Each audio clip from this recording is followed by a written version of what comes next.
Jemi përsëri në studio për të biseduar me të ftuarin tonë të parë sot, pra është një temë mjekësore, një temë shumë interesante që do të flasim bashkë me doktor Maria Milanovska nga Neuromedica. Do të flasim për ekzaminimin e muskujve dhe sistemit periferik neuror, ose ndryshe thënë elektromioneografia, për të cilën ne do ta therasim Emiliano sot më shkurtër EMG, që mos ja gabojmë edhe terminologjinë, por së pari që ta prezantojmë zonjën Maria dhe EMG-n, ti thomi mirëmëngjes dhe mirë se erdhe. Dobro утро. Добро утро. Благодарам на поканата. Поздрав за сите гледачи на емисијата. Hvala vi vas. Da objasnimo prvenstveno što je EMG. EMG или подетално позната како електромионеврографија представува дијагностичка метода во неврологијата со која што се дијагностицираат болести на периферниот нервен систем и на скелетните мускули. Тоа е дијагностичка метода со која што всушност представува начин да се дијагностицираат болести на периферните нерви и скелетните мускули, односно мускулите кои што се подволева контрола на нашата свест, со кои што ги изведуваме сите основни и комплексни движења во секојдневното живење. Методата е всушност неинвазивна метода, меѓутоа за некои од пациентите може да биде и малку непријатно, односно да предизвика дискомфорт во текот на испитувањето, затоа што всушност се состои од два дела. Во првиот дел се мерат брзините на спроведување на моторните и периферните нерви и се користи мал интензитет на електрична струја, кој што може да предизвика одреден дискомфорт во текот на испитувањето. Нема некои посебни контраиндикации, односно нема несакани ефекти, меѓутоа вториот дел од испитувањето, односно иглениот дел или иглената миографија, користи мали, многу тенки иглички, кои што се всушност слични на иглице со кои што се изведува акупунктура, и тогаш може да се предизвикаат одредени мали повреди на мускулите кои што се испитуваат, меѓутоа тие се од транзиторен, одминлив карактер и не оставаат трајни последици на мускулите кои што ги испитуваме во текот на електромиографијата. Добро, каков е начинот на изведување на методата? Начинот на изведување на методата нема ништо толку комплицирано, значи методата е едноставна, меѓутоа за пациентите кои што прв пат се среќаваат со такво испитување, може да звучи страшно затоа што се користи игла во текот на испитувањето. На пациентот која ќе дојде во невролошка ординација, правиме невролошки преглед, односно екзаминација на невролошкиот статус, за да знаеме точно на што да се фокусираме во текот на испитувањето на невромускулниот систем. После невролошкиот преглед ги одредуваме таргетните групи на мускули, односно нерви кои што ги испитуваме. Пациентот треба да биде релаксиран, му се објаснува дека првиот дел се состои од мерење на брзините на спроведување на периферните нерви со употреба на мали електрични стимули, вториот дел се состои од употреба на таа мала фамозна игличка со која што се боцкаат одредени групи на мускули. Методата во зависност од невролошката патологија, односно болеста за која што се сомневаме и која што испитуваме, може да трае од 30 до 60 минути. После оваа метода не му советуваме на пациентот да се подвргне на некои други дополнителни испитувања од типот на испитување на ензимите во крвта, затоа што во текот на миографијата, односно иглениот дел од испитувањето, доаѓа до лезија на мускулните влакна и како резултат на оштетувањето, на малото оштетување, дел од ензимите во крвта може да бидат покачени. Тоа за самиот пациент може да изгледа алармантно, меѓутоа тоа од клинички аспект ништо не значи, затоа што вредностите на тие ензими, посебно ензимот креатин фосфокиназа, кој што истекува од самиот мускул за време на испитувањето и 2 до 3 дена после испитувањето е покачен, и тоа вредностите после 2 до 3 дена се нормализираат. Дали е потребна предходно подготовка на пациентот пред да се направи ЕМГ-то? Освен, значи, информативната подготовка на пациентот, односно кога се среќаваме со таков пациент на кој што треба да му направиме електромиографија, други посебни подготовки не се потребни. Кожата, односно делот од телото кој што се испитува, дали се испитуваат мускули на горните, односно долните екстремитети, треба да биде исчистен.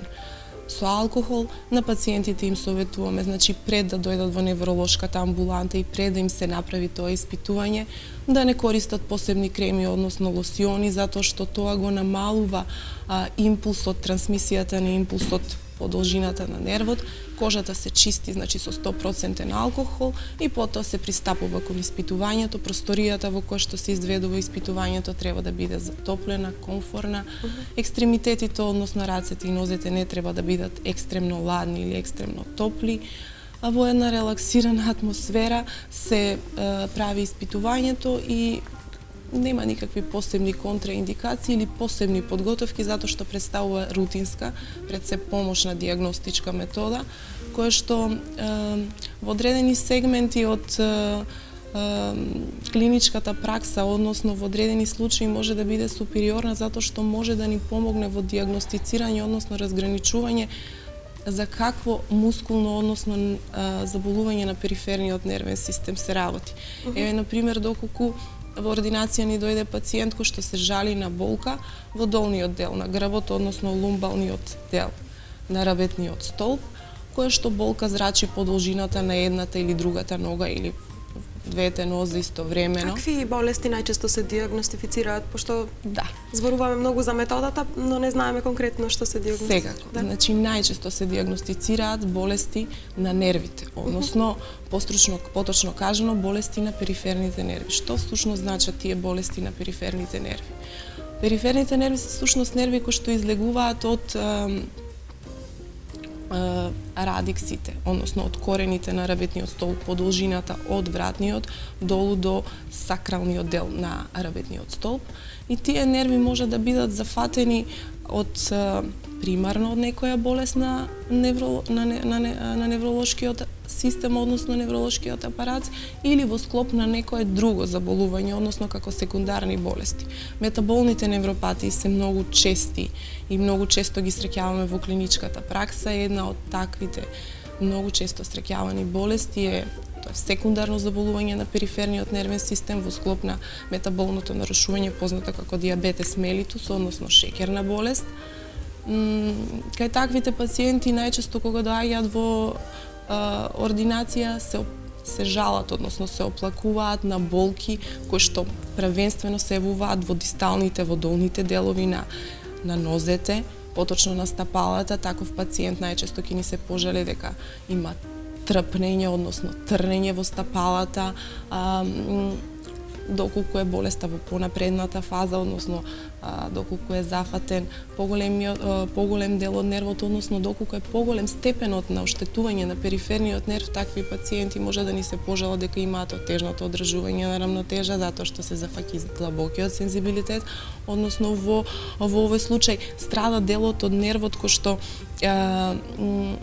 се нарекува стручно аксона, тоа е телото на нервната клетка, кога всушност е нарушен длабокиот сензибилитет и немаме само сензитивни испади во клиничката слика, односно немаме само трпки, парестезии, болки, најчесто на нозете, затоа што првенствено страдаат најдолгите нерви, туку такви пациенти ќе ни се пожалат на отежното одржување на рамнотежа. Најчесто пациентите кажуваат дека за време на туширање, односно миење на очи надлабоко, кога ќе се наведнат да се мијат очи, кога ќе ги затворат очите, тогаш кажуваат дека имаат чувство како дека ќе паднат, односно отежното губење на рамнотежа, отежното одржување на рамнотежа.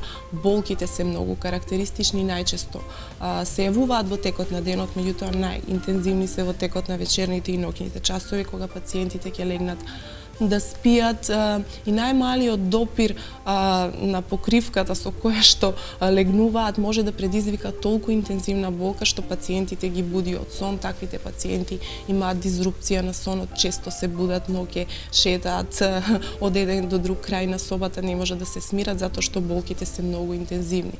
Во склоп на алкохолните невропатии исто така е диагностичка метода која што е, не можам да кажам супериорна, но може многу да ни помогне во расветлувањето на клиничките, односно диагностичките дилеми. Каде најмногу ти почнаве, значи на сите прашања почна да ни одговараш. Каде најмногу може да се употребат? Најмногу, значи, може да се употреби, како што рековме, во диагностика на периферните нерви и болестите на скелетните мускули, односно миопатиите. Миопатиите се исто така една друга група на болести која што е подложна, односно со неа со електромиографијата може да се дијагностицираат и болести на скелетниот мускул. Всушност заболувањето на периферниот нерв може да секундарно да предизвика заболување на мускулот, затоа што самиот периферен нерв со импулсите кои што ги спроведува всушност го и нервира самиот мускул и му возможува негово движење, негова функција, функционирање во текот на животот на еден човек. Значи миопатиите, дистрофиите, мускулните дистрофии, ломбоишиалгиите се исто така еден горлив и чест проблем.